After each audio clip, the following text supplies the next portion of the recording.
Okay. Yeah. So good morning, everybody. The Torah portion is Tisa and is a very, very powerful, very interesting Torah portion. I always say it, but I guess every Torah portion is very interesting. So the Torah portion starts off with a very interesting, many different interesting things.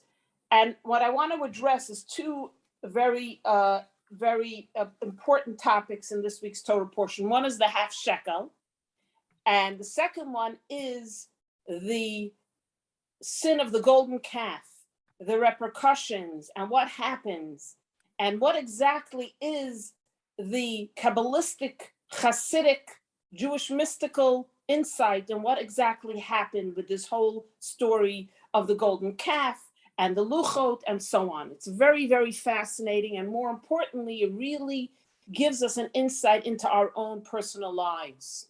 So let's start off with an interesting mitzvah. Remember, the Jews are now building the tabernacle. Last week we discussed the Kohen's clothing. And I'm in the middle of a Zoom session. All the mute yourself if you can, everybody. And then the week before we discussed how the vessels were created. And there's an interesting mitzvah that I want to read that God tells Moshe, okay? God tells Moshe, this they shall give, declares God to Moses, a half shekel. So God says to Moshe, every Jew, doesn't matter if you're wealthy, poor, middle class, upper class, every Jew was obligated to bring a half a shekel of tzedakah to the Mishkan, to the tabernacle. And Moshe asks God, what do you mean by half a shekel? So God shows Moshe a vision of a half a shekel, which is a coin worth a half a shekel. So it might have looked like a quarter. It might have looked like a penny. I'm not exactly sure what it looked like. And a fire. God shows Moshe a vision of the half shekel in a fire. Now, all the commentaries ask, what is Moshe asking? I don't know what you mean, God, by a half a shekel. Now, when Moses asked Hashem, I don't know what you mean by Rosh Chodesh, how do I know full moon, half moon, cluster moon? That we could see why God showed. Remember, we discussed how God showed Moshe and Aaron a vision of the crescent moon, the full moon, the half moon, so they should know how to determine the Jewish calendar based on the lunar months.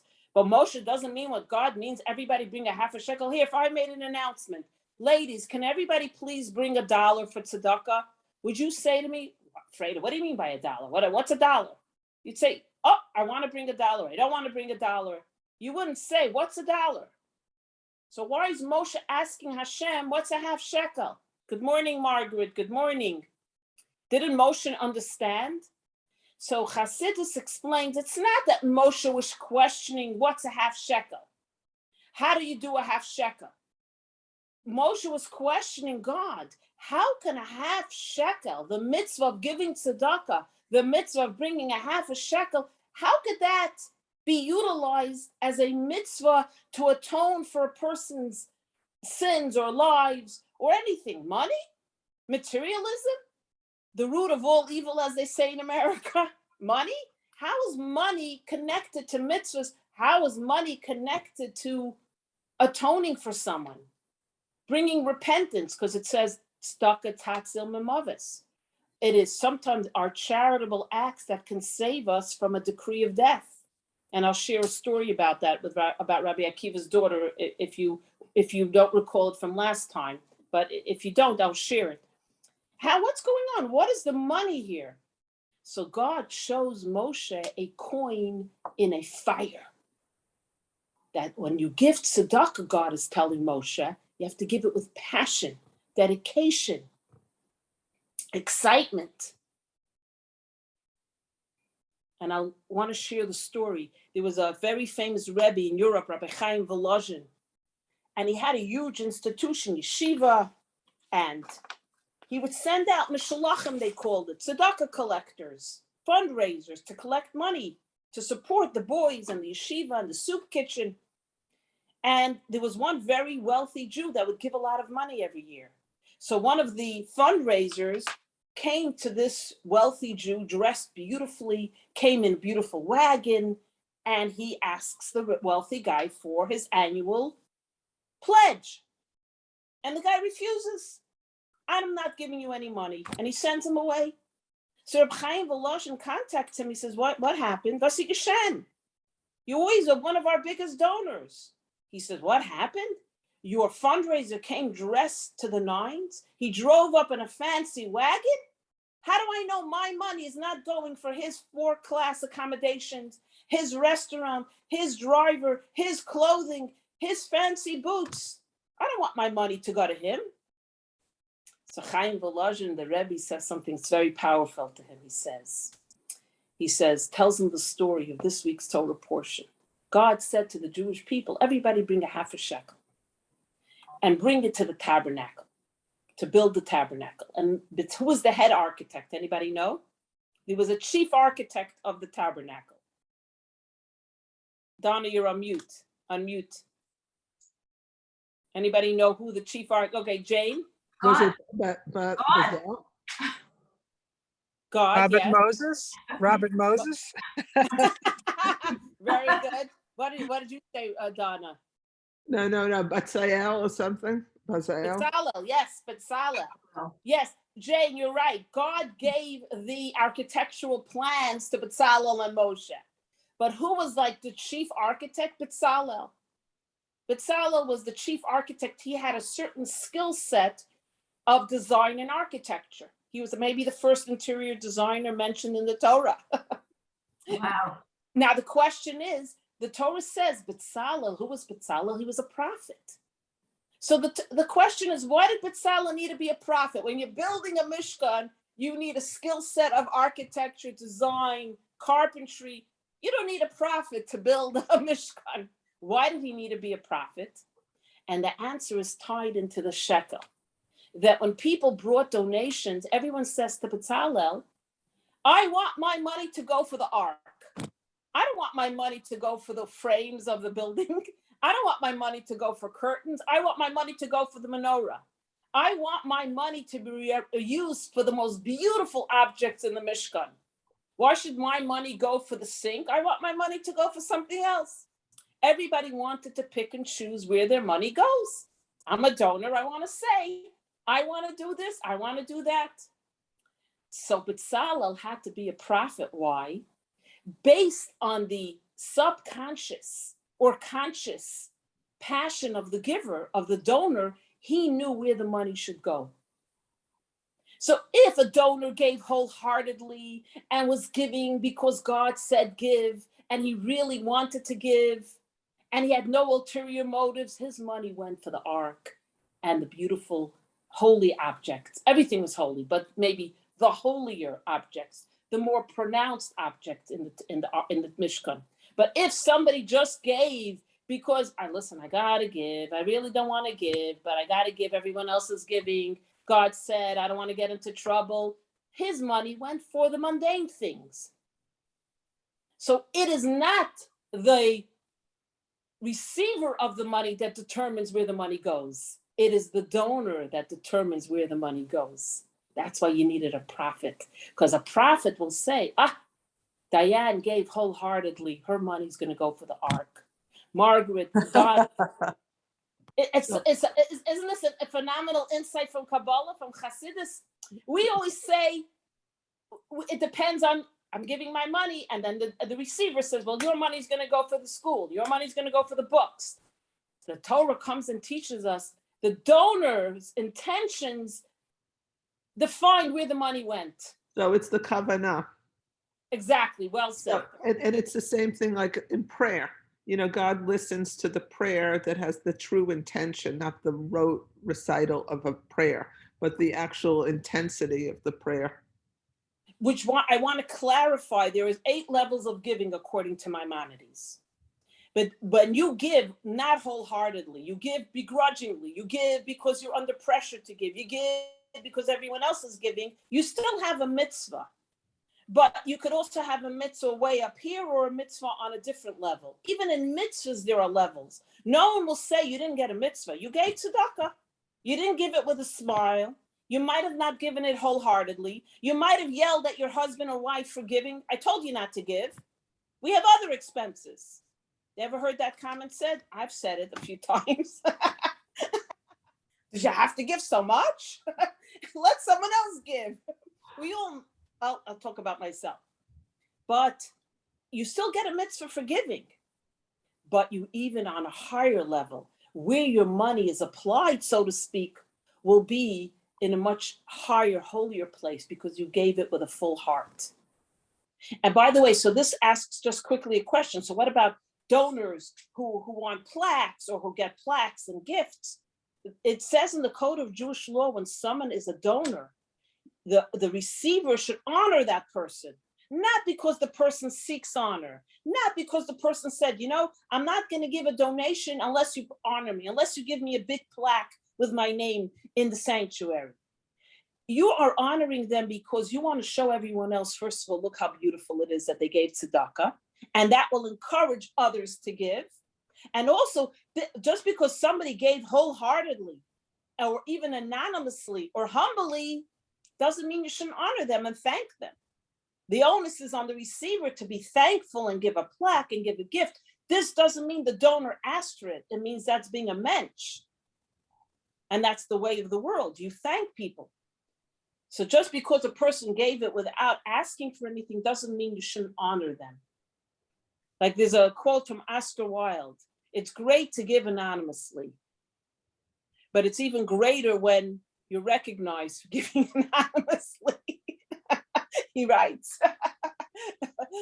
So to me, I love this insight that is the donor who intentions and kavanah, as Donna said, that defines where your money actually goes in the tabernacle and in life. So when the donor heard this, he gave a nice check from Chaim Volozhin. So this comes to show, but remember the story with Rudy Giuliani after 9/11? I think it was the king of Saudi Arabia here. I wrote it down. Let me just find the source. So I'd give you the right story.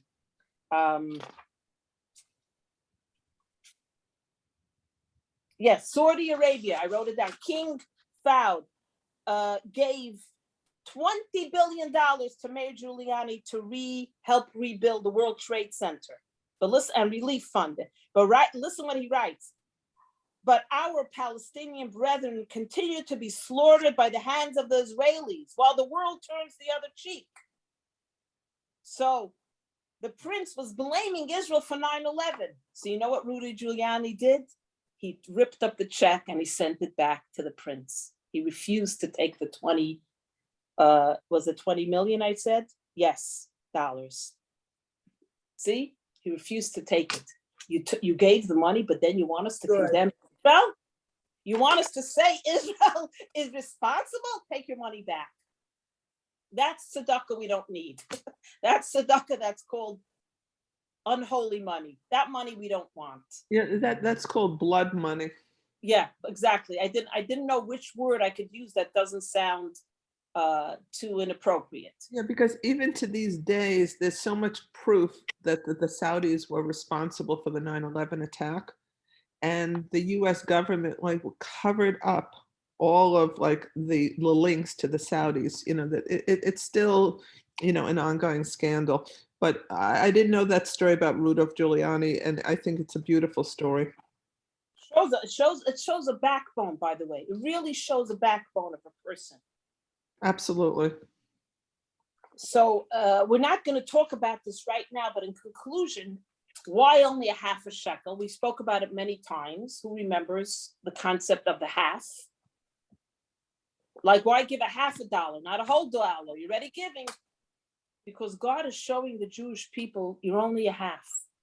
You need the other half to be whole. Everybody gave a half a shekel, like we said before, the billionaires and the poorer people, the middle class and the upper class, the honored folks and the regular folks. Why? So that everyone knows you're only a whole when you're united with your brethren. We could only build a tabernacle when everyone is in it together. We're always a half a shekel. And money becomes holy when it's utilized for holiness. And that's also what the Torah accomplished, that anything that is utilized for mitzvah, it could be the most unholy object, but if it's utilized for holiness, for goodness, it becomes imbued with spirituality and godliness. So money is, again, in essence, a very unholy object. Money corrupts, money bribes, money sometimes causes jealousy and anger and wars, but money utilized for tzedakah, for goodness, to help, to build, to feed your family, that's money, that's a mitzvah, and that's money well spent. And that's a beautiful, beautiful insight from how a shekel in fire, given with passion, imbued with love when you give it, is the greatest gift. So I want to now talk about a very sad moment in our history, but also a very enlightening moment that I think resonates very much with me. I hope it will resonate with you. So they get instructions. Remember also that when we tell the stories of the Torah, it's not necessarily in order. So 40 days after receiving the Torah at Sinai, remember they gathered around Mount Sinai. There's thunder, there's lightning, there's silence, blowing of the shofar, and God starts saying that, giving the Torah, the oral tradition, the written tradition, Anochi Hashem Elokecha, I am your God, and enumerating the 10 commandments, and based on the 10 commandments, the entire 5 books of Moses, 613 mitzvahs, and the oral tradition, which explains what was given at Sinai. Because without the oral tradition, like we discussed, just to sum up, very hard to understand the 5 books of Moshe. An eye for an eye. All these kind of mitzvahs need clarification, and that's the oral tradition in a nutshell. So the Jewish people now receive the Torah, and Moshe says to the Jewish people, I am going to go up on the mountain, and I'll be back in 40 days with the luchot, with the actual stone commandments. Okay? He goes up the mountain. And the Jewish people miscalculate. And it's the 39th day. It's not the 40th day. And they gather together and they say, Moses is not coming back. He went up to the heavens and he's gone. He's passed on. Why? He said 40 days is the 40th day and he's not back. Who's going to represent us to God? We don't have anybody. Let us build ourselves, create a golden calf. And the really most question here is, what's the question? Anybody have a question? The lack of faith. Yeah, and also a golden calf. Didn't God just tell No, but besides, idol worship, reversion to idol worship, but exactly. it's just, it's all linked with having a lack of faith in God, that there is something other than God. Hashem, Okay. other than Hashem. Okay, right. And what's didn't it say, do not serve other gods in the 10 commandments? Do not worship other gods. I am God, your God, one God. Then, right, a golden calf. So first, let's discuss the basic story. So the commentaries all say, who decided to make a golden calf? It was not actually the Jewish people, Israelites, what we call. It was the tag-alongs who left Egypt with the Jewish people because they said, listen, our luck is with the Jews. Our luck is with the Israelites. Let's join them. Let's make believe we're going to convert to their way of life and let's join them because that's where the money's at. This is where the stock market is going to go up.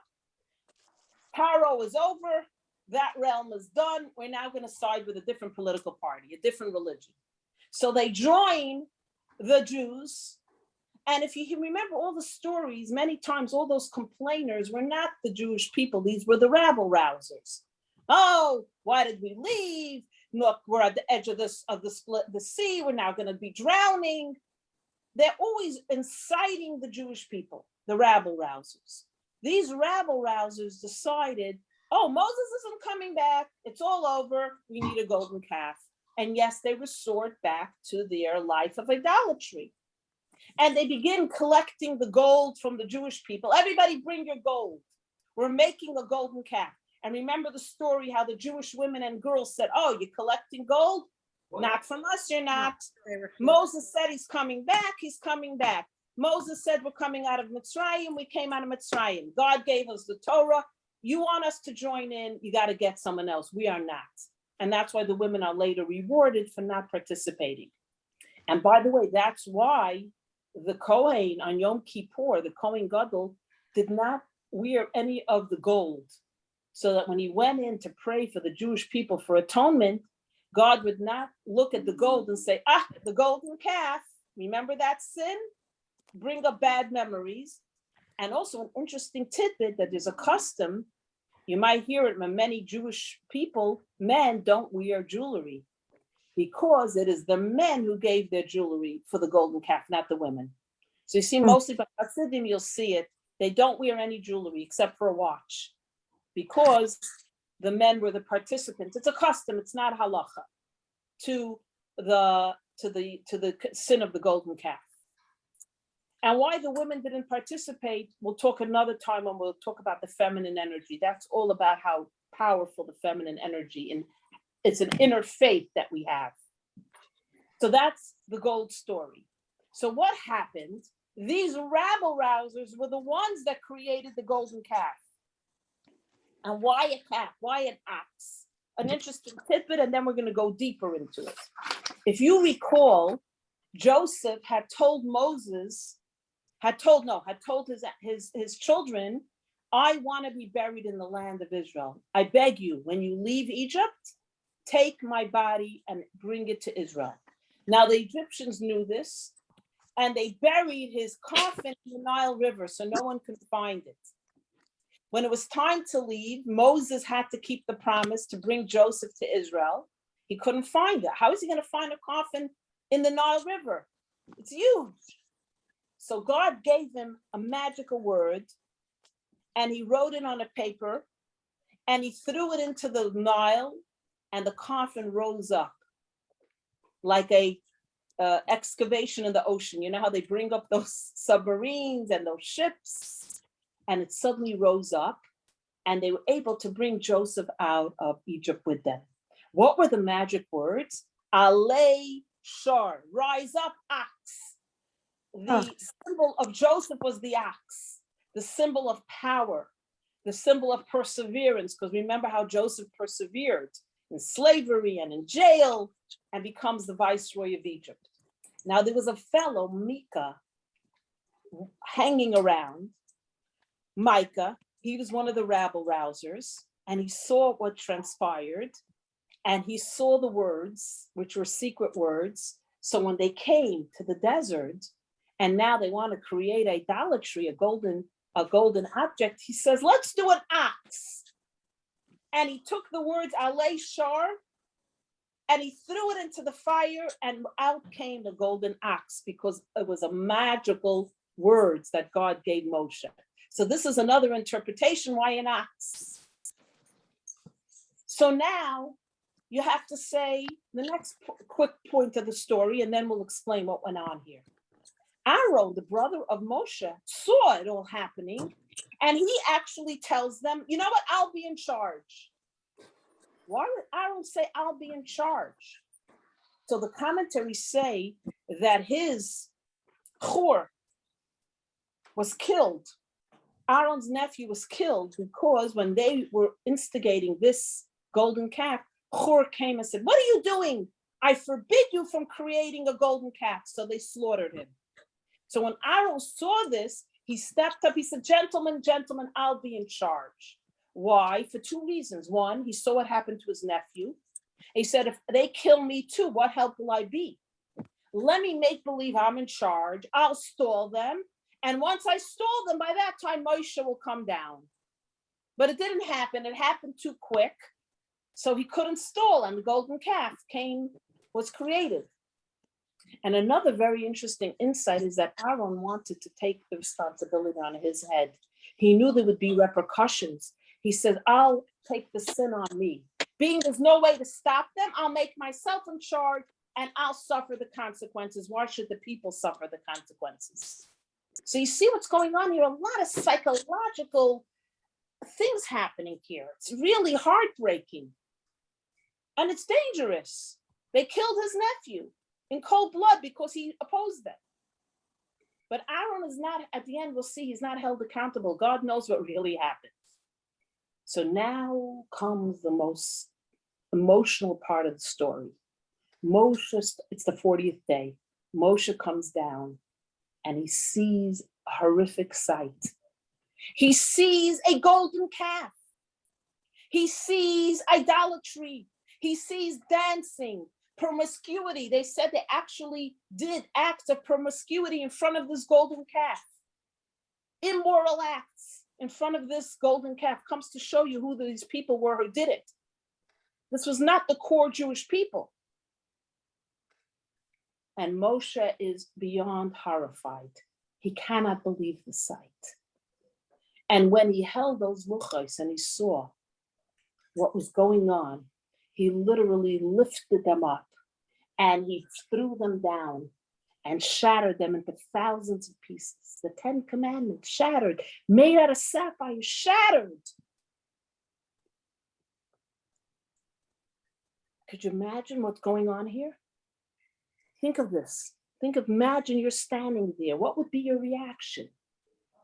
And all the Jewish people saw what happened. Moshe says, later on when he tells the story, and it's written in the Torah, Moshe says, and I broke them before your eyes. All the Jews saw. And when they saw the reaction of Moshe, the Torah describes, they felt the tremendous pain, remorse, anguish, sorrow, depression, anxiety. They realized what they did. Even those who didn't help but didn't protest felt a tremendous, tremendous pain at seeing. Sometimes you don't realize your action. You do something, okay. But when they saw Moshe's reaction, they then looked at themselves and says, oh my gosh, what do we do? By the reaction, they realized what they did. They betrayed everything. And Moshe, now let's go back. How was Moshe feeling? You ever wonder how Moshe felt? Moshe felt horrible. He felt such a pain that he broke the luchos. He was so upset. He was so overcome with emotionally pain that he had to break the luchos. At this moment. So that's what happens. So anybody have any questions before we go on to the questions of the questions? Why did he break the luchos? He comes down the mountain, he sees the terrible sin, hide them, return them to the owner, put them away. They're not only are they worth, it's sapphire, it's worth thousands of dollars, it's valuable, it's the luchos. Engraved by God's hand. God engraved the 10 Commandments, handed them to Moshe, bring it down to the people. Hide them, put them away, break them, shatter such a precious object. Put it away for the good people, hide it away, and when they deserve it, you bring it out. Break it, shatter it to thousands of pieces like this?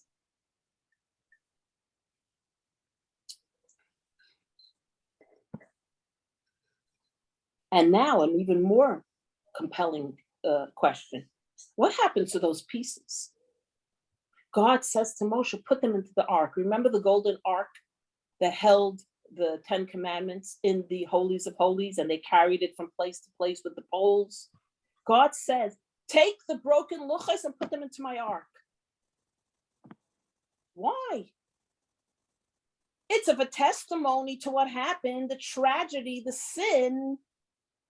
Why take it, the broken luchos, and put them in the ark in the holies of holies? Why remember the broken luchos? Why remember such a terrible time in history? And not only that, whenever the Jews went to war, as they were conquering Israel, and after, those broken luchos went with them to war. God said, you need to take those luchos with you to war.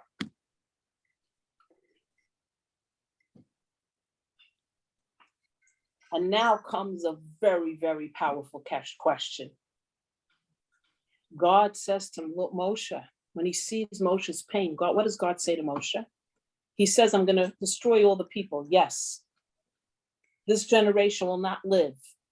You will be left, and you will bring the next generation to Israel. But this generation will be killed right now.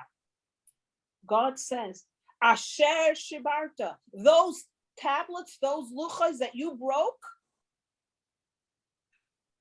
go and make a second set.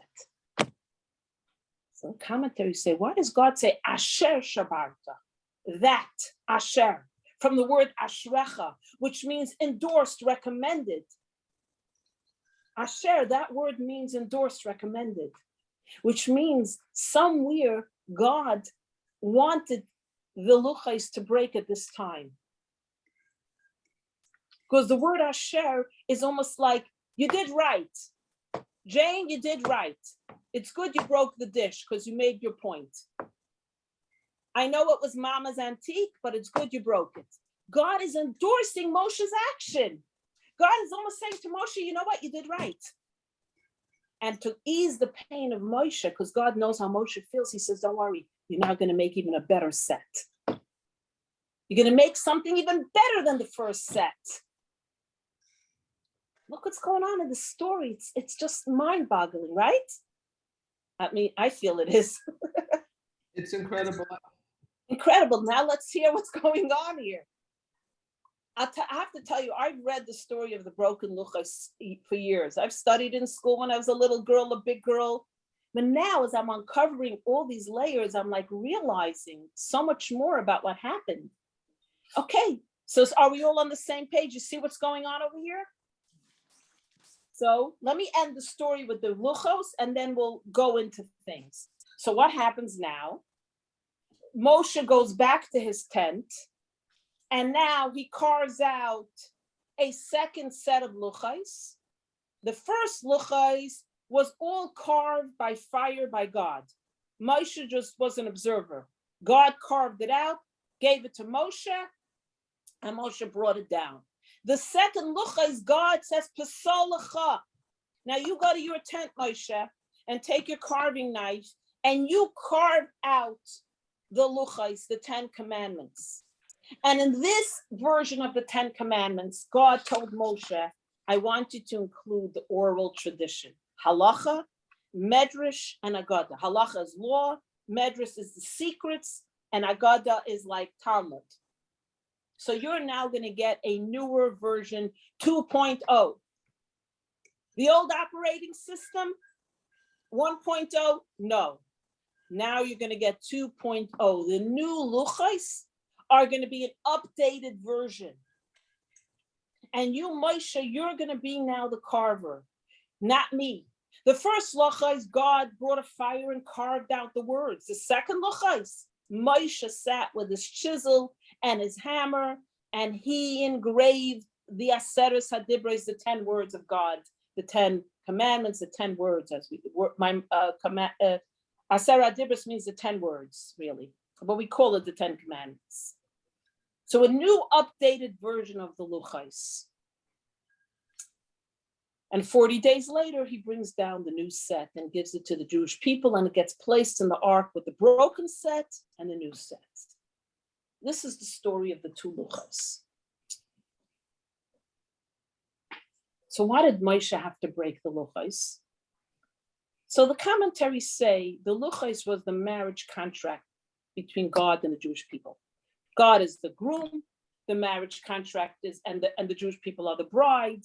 And when you're married, you don't commit adultery. You don't take another wife or husband. The golden calf was a betrayal of the marriage. They chose another spouse. They chose another God. By breaking the marriage contract, Moshe was saying there was no marriage contract yet. So don't worry, nothing happened. It wasn't considered cheating because there was no marriage contract.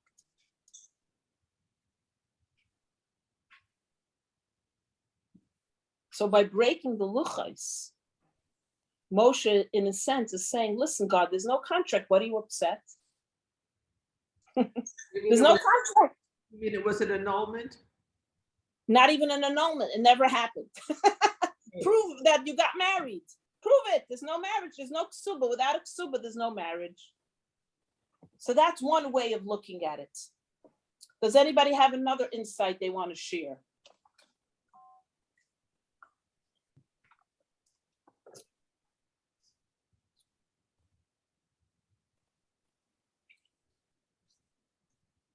What happens is in life, and why does God endorse the breaking of the luchais? Because God and Moshe together as a partnership, God was telling the Jewish people something very, very powerful. That in life, the first luchais is the pristine, perfect relationship between God and Jewish people. It's Adam and Eve, Adam and Chava before the sin of the tree of knowledge.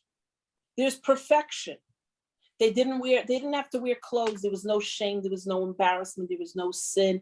It was a pure, pristine relationship between God and his people, or God's people. When the Jewish people left Egypt, everything was done for them. The 10 plagues. It's not like God said, okay, everybody, collect frogs and we're going to let them out of the cages. Collect the locusts and we'll make a plague. God did everything. It's called in Hasidus and in Kabbalah, Isarusa Delayla, coming, an awakening from God. Everything came from God. They came to the Red Sea. What did the people do to make it split? Nothing. God made it split. Every miracle that happened from the moment they left Egypt till the coming and the receiving of the Torah was called an awakening from God. God brought down. The energy came from above. The Torah, they come to Sinai. Did they have to do anything? God spoke. God caused thunder and lightning. Everything was, this production was a God-made production. There was no director. There was no producer. There was no cinematography. There was no actors. God brought this production of giving the Torah. There was no effort on behalf of the people. It was a gift. Everything till now is a gift. There was no human contribution. There was no human effort. That was the relationship between God and the Jewish people. I'm going to give you everything you need. You're going to have manna from heaven, water from a rock. My cloud will protect you from the sun, the heat, the rain, and the snowstorms. And the fire that accompanies you will light the way and protect you from the scorpions and the lizards and the poisonous snakes in the desert. And I'm going to bring you to the land in Israel. It's going to be all wonderful and beautiful. In the desert, even their clothes were washed. There was a laundromat, an automatic laundromat. Now they have the Torah. And whether it was the rabble-rousers and the Jewish people watching or the Jewish people helping the rabble-rousers, they make a golden calf. And now the luchos are shattered by Moshe. And by shattering the luchos, God is telling the Jewish people that now the world is coming to a new place. The world, in a sense, got a break because the luchos got broken, the relationship got broken. Now the world is going to come to a new reality, a reality that it's not only going to stand there and I'm going to be pouring down the shekels from heaven and you collect them in a bucket and buy your groceries. Now is going to be the human contribution. It's called the Sarusa del Tata, an awakening from above, where human beings, Jewish people now have to rise up to meet. Heaven and earth must meet now. There has to be now the human endeavor. And that's why the second luchos are carved out by a human being, by Moshe. And then God put the letters in, so it became holy. But Moshe sat and carved out. And now you're going to have to work for it, because it's not just going to come to you easily, because you created that break. And when you create the break now, so things change. There's a metamorphosis in the world. But God is also telling us it's not a bad thing, because the greatest light comes through the cracks. When you go to a hotel, and they have the blackout drapes. You could sleep all day. You don't even know it's morning. You go, when you go also to those gambling places, it's 24/7 lit up. You don't know when it's night. You don't know when it's morning. You don't know when it's lunchtime, dinner. They intentionally keep you awake with the lights 24/7 so you could spend as much money gambling as possible. But when there's a crack, when there's an opening, the light shines through those cracks. And from the brokenness emerges light. So is it ideal that Moshe broke the luchos? No, we wanted it whole, but it broke because the reality was that the world now had to be in a different place, where there has to be emerging from the people. It has to come now from the people. You want to draw light from God, you have to go and bring it down. And that's what the second luchos was, a new reality. It is a reality that even when we're in despair, depression, broken, a person falls so low into the abyss, you say that Jew could never come back. You could always come back. Because there was broken luchos, but then God said, carve a new set. You can carve a new set. You can recreate yourself. Because look, even the luchos, there was a broken set, and from the brokenness came wholeness. And it's precisely the brokenness that brought wholeness. If Moshe wouldn't have broken the luchos, the second set would not have been honed out by the hand of Moshe. And we wouldn't have had the oral tradition engraved in those luchos, the halacha, medrash, and agada. So from the brokenness came the greatest light. And that's what God is telling the Jewish people. That's why he says, Asher Shabarta. I am endorsing this breakage, because from this breakage will come the greatest light. From the cracks will come the greatest light. I want to read a Yiddish poem, if I may, and I'll translate.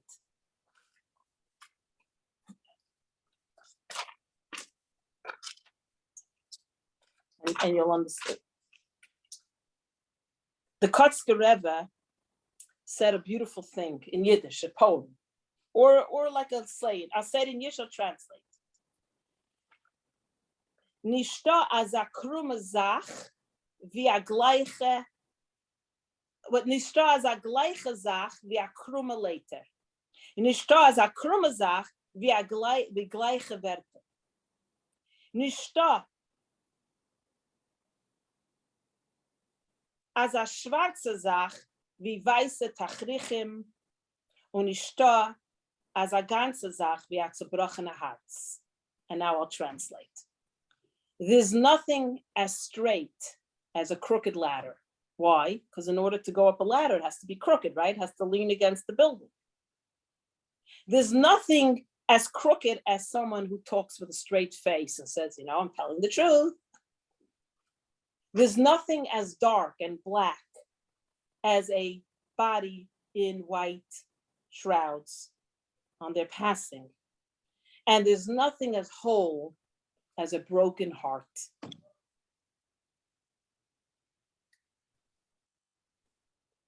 Which means the lowest moments in our lives are really the highest moments in our lives. Because when you reach that point of despair and brokenness sometimes, that's when you can feel God and the light. How many people walk around their whole life oblivious to any other reality but their own? And then chas v'shalom, something happens, and suddenly there's certain awareness, light that they never experienced. And we experience it, unfortunately, at the moments of tremendous pain and sorrow, because we're not open to it otherwise. We're living in la la land. I met a young girl who's very connected and spiritual and happy and well-adjusted. And I was like, this is unusual, because you didn't grow up with it. And yet you're very much attuned to God, and there's a mission and purpose in the world. But usually it doesn't happen. If you're not raised a certain way with thinking that everything is God's hand and everything is divine providence, and it's hard to connect. So sometimes in a moment of brokenness is when you realize when there's nothing else, you know what? There's a light, there's a God, there's a reason, there's a mission, there's a purpose. So what this luchos, the broken luchos accomplishes, it gave us perspective that even in this moment, which is one of the most devastating moments in Jewish history, the brokenness brought light. So much so that God says to Moshe, put the broken pieces in my ark. I want them in there because it represents a new relationship with the people, with the Jewish people. And look, to me, this is so important because so many times we think to ourselves, I didn't do right, I couldn't do right, I'll never do right. No, your brokenness is what's going to bring you to the light sometimes. We shouldn't judge ourselves so harshly. We all fall, and when you fall, no, get up, because the cracks are going to bring the light. God will shine through, and you will be back to where you're meant to be. This is the story of the luchos. I tell you, this whole session has been pure poetry, and so inspiring that, I would hire you in a minute as an inspirational speaker.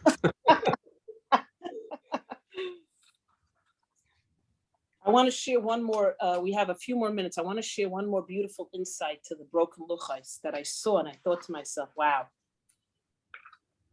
So after the war, there was a one fellow who was a survivor. His whole family was wiped out. But before the war, he lived near the Gerer Rebbe, Rabbi Mordechai Alter. Gerer Rebbe was one of the Rebbes of Europe, Poland, very, very famous. Matter of fact, the Gerer Rebbe in Israel now has more disciples than any of the other Hasidim in the world. Ger is huge, huge. And it's called Ger because that was the name of the city they came from, I think in Poland. So he was very close to the Gerer Rebbe. His family lived in the same city as the Gerer Rebbe. So in Europe, they were very close. And of course, the war, they got separated, and this man's whole family was wiped out. He ended up in Israel, and he was not a non-religious Jew. After the Holocaust, he had no relationship with God anymore. I mean, why would he, after such a tragedy in his life? But he heard that the Gerer Rebbe is in Tel Aviv. When the Gerer Rebbe arrived, he moved to Tel Aviv after the war. So he went to see the Gerer Rebbe. They were old friends.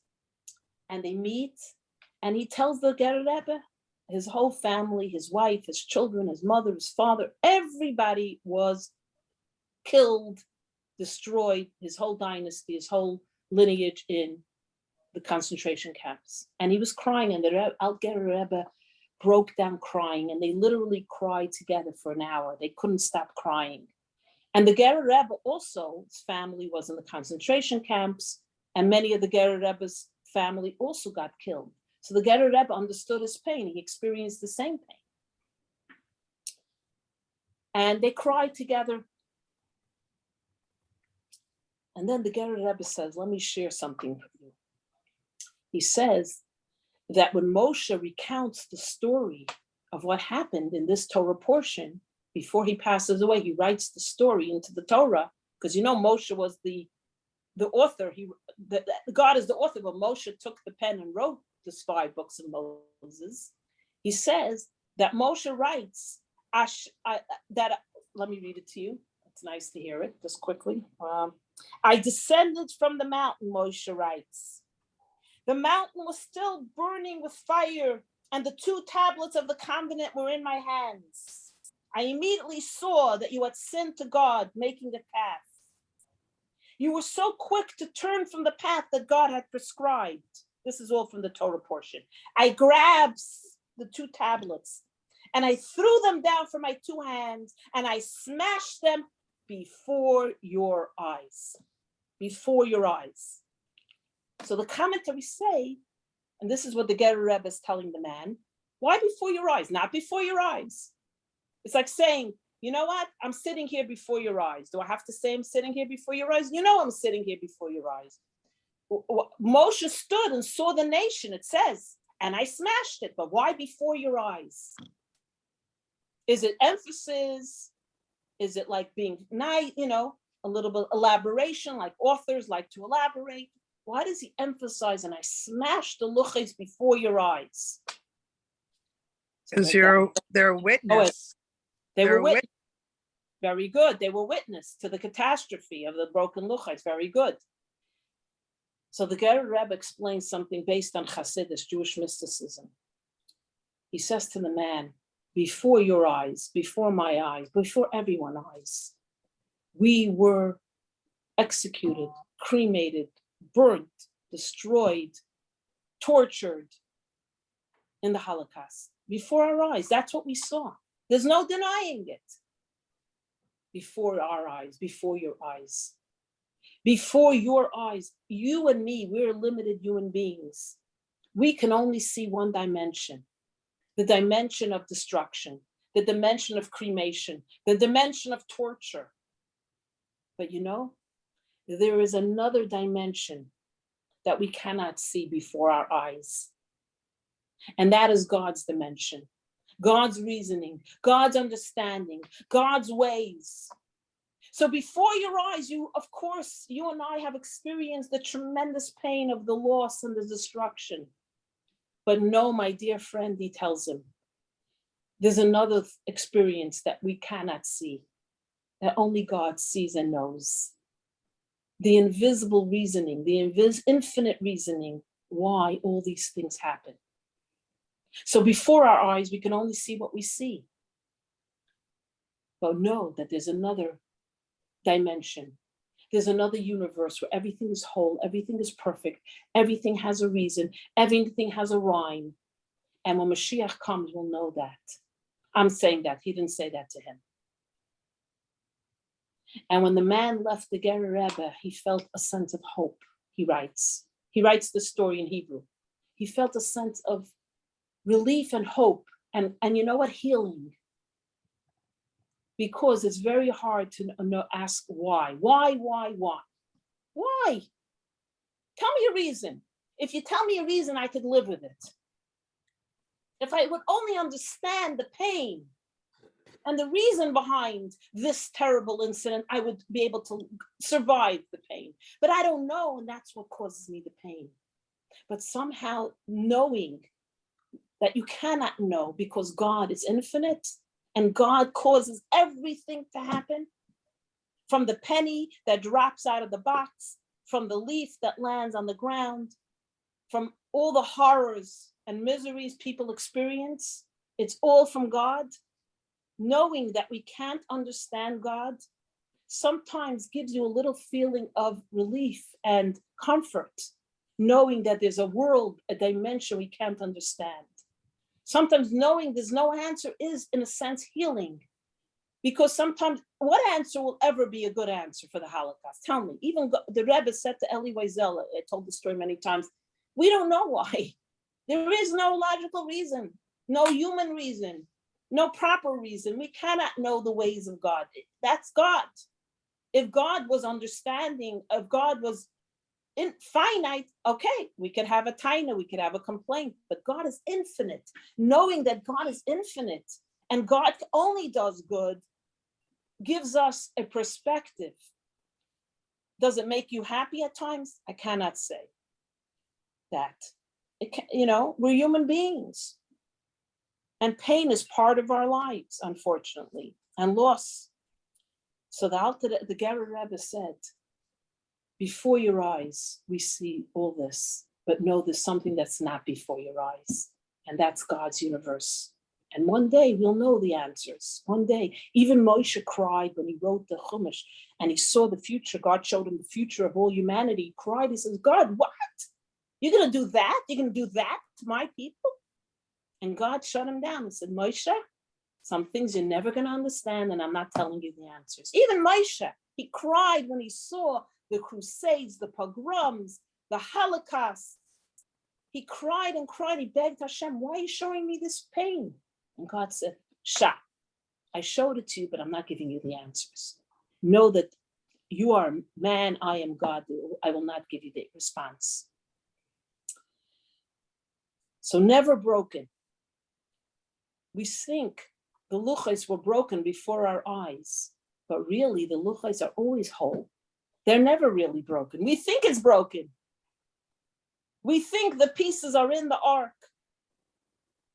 The pieces are whole. We just see brokenness, because from brokenness comes light. And from light comes goodness, relief, comfort, happiness, joy. And I think the trick is to find light in everything, to find joy and happiness and reason and mission and purpose in our lives. And know that, yeah, there'll be brokenness, but there'll be a second luchais, and those luchais will never be broken, because that's the soul. The soul can never be destroyed. That's the neshama of all of us. So does anybody have any questions, concerns?